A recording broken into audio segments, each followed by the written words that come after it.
Guys, welcome to the first look of Revelations Online. So before we get into what this game is, if you haven't already, go check out our previous video, probably uploaded the same day as this day. Just explains why a couple of our videos have been taken down and we'll be returning to Riders of Icarus Online. So check that out if you want to join my guild, come do some dungeons, world bosses with me. But guys, Revelations Online is a game I'm hoping a ton of you guys will get into as well. Come join me on this game and of course support me in my videos and guides, because this game I'm going to go through the whole page of the About Me game now. Like, there's just so much to cover, but from what I've grasped, I've read through it once. There's like 6 classes, so just like Riders of Icarus, or will be in Riders of Icarus, but there's a lot more PvP based, like PvP orientated. Now it's headed up, it's made or created, produced, whatever you want to say. It was produced into this amazing world for us to play by the company that heads up Blizzard's games in China. So obviously they'll distribute all of World of Warcraft and stuff in the Chinese area, and they created Revelations Online, and they are called, I don't know what they're called, I believe they're called my.com. Yeah, it's just my.com.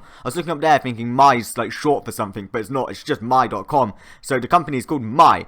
But it, as I said, is a lot more PvP orientated, so I don't want to go through any of the trailers. Like, you've got a huge map, and it is just a standard MMO. You've got dungeons, you've got PvP, you've got open world PvP. Like, wow, I can't wait for that. But you've just got sort of a different twist on classes in my eyes. So there's an open, seamless world. You've got a huge map with 3 different cities. At the moment in Riders of Icarus there's only 1, I think, and then just several other areas to explore. And there's 2 different ways to fly. You can fly on a mount, or you can fly by spreading your wings. So what game is it? Is it Ion or something? I can't remember it, but you also had wings on another game that you had to fly with. Now, dungeons, raids, are a bit similar to Riders of Icarus, but on an upscaled version. So dungeons can go from like hard mode to like god mode or something, like master mode. It's not like what is it, elite, heroic, and then legendary, and then you up the difficulty. It's just like easy, hard, or like extra hard. But you have a group of 5 to 10 people, so I'm guessing like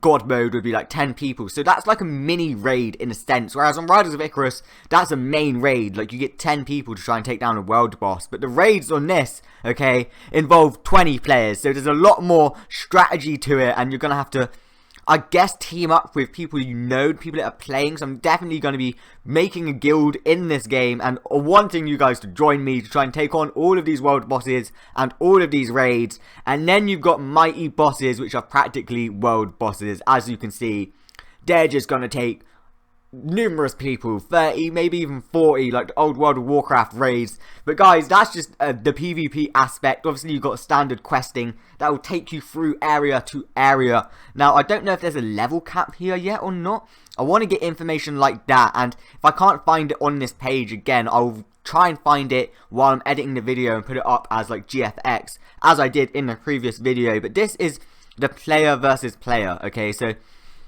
Riders of Icarus went out, sort of approached player versus player combat, just attacking each other in a very peculiar way from other MMOs that I've played. I only really play like World of Warcraft and just standard big named MMOs pretty much, but they did it just one area, whereas in like World of Warcraft you'd have like just different game modes that you'd go into, and that's what it's like here. So we'll start off with Castle Sieges, which is just like a fight for one guild, so it's just like a giant guild battle, I'm guessing. The fight for one of the guild strongholds in Nua can become massive in scale. Literally thousands of players can take fence, so it's like an open world area to try and defend for your, I guess, like guild or alliance, something along those lines. Obviously, when we get into the game, we'll find out more about it. And then fight for the glory of the prestige of your guild and wave your banner on your conquered castle. So it's just like actually capturing a area within the open world. And then you've got PKing, which is just open world PvP. So once you've reached the right level and are willing to take the chance, you can participate in open world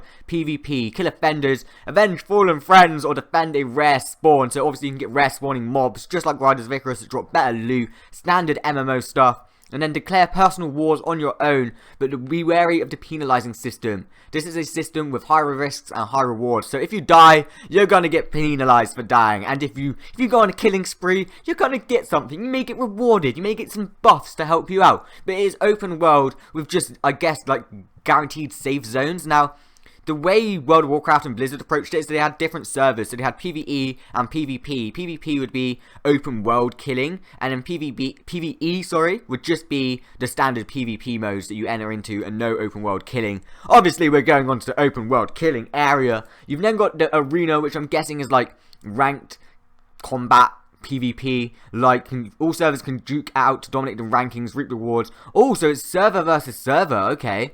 Alright, and then you've got aerial combat, just like on Riders of Icarus, nothing new there. And then you've got PvP modes, so 10 different PvP maps, from classic battlegrounds to capture the flag. So this is what I'm used to, and I'm really looking off.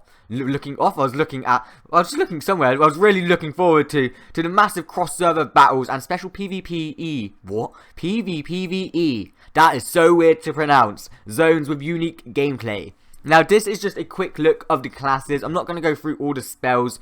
They do bring up, like, an animation. Like, look at that. A bit more upscale to Riders of Icarus. But you've got the Gunslinger, which is, I'm guessing, is DPS. You've then got the Blade Master, which is melee DPS. I was about to say, like, warrior DPS. But that doesn't make sense. Yeah, you've got Blade Master, which is, like, melee DPS. Let's pick one from here. Let's pick this one. The Pentastrike. Oh! Jesus! He went round really fast, and it's still going. Yeah, fair. Okay, I do like that. You can then got the Spirit Shaper, which is the main healing class. So these two are DPS. You've got ranged, melee. You've then got the healing class. So let's have a look at one of these. Let's go on the Pummeling Yeti. So it's like the priest. She's got healing spells, and obviously she's got AoE and just standard spells to defend herself when she's soloing and questing.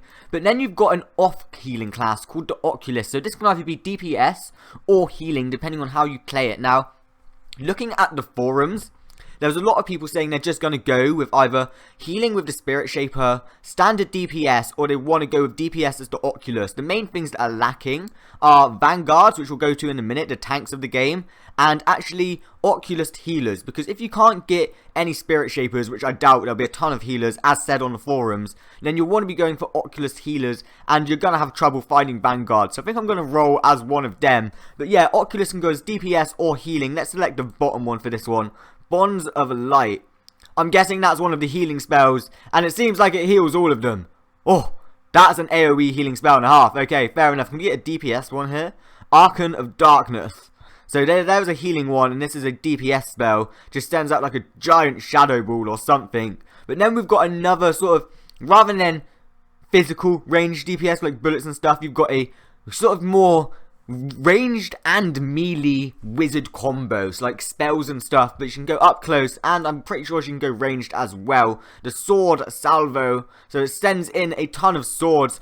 Is it just ranged, or is it, no, I think it is, no, I think it may be just ranged. Oh no, you've got some melee spells as well, so magical, melee, and ranged. And then you've got the last one, the Vanguard, the tank of the game, the person I may be rolling as, depending on how easy it is to level it up. Now, that one's a bit laggy. Let's not click on that one. Blazing Charge. Sort of charging towards your enemy sort of spell. But guys, that is just an overview of Revelations Online. Other things to include is that obviously they've got 3 different types of, sort of lock-on systems. You've got lock-on target, click to move like standard in Riders of Icarus, and then you've got lock on target, which is the action mode in Riders of Icarus, I'm pretty sure, or free aiming would that be? I'm not quite sure, but we're gonna check them all out. They've got founders packs if you want to get into the closed beta with me or get into the open beta early. Come check these out. You get a ton of things. You get a closed beta access, early access to the open beta, and then obviously the better pack you buy, the more things you get. Starter packs, mounts, wings, etc., and an exclusive flying cat.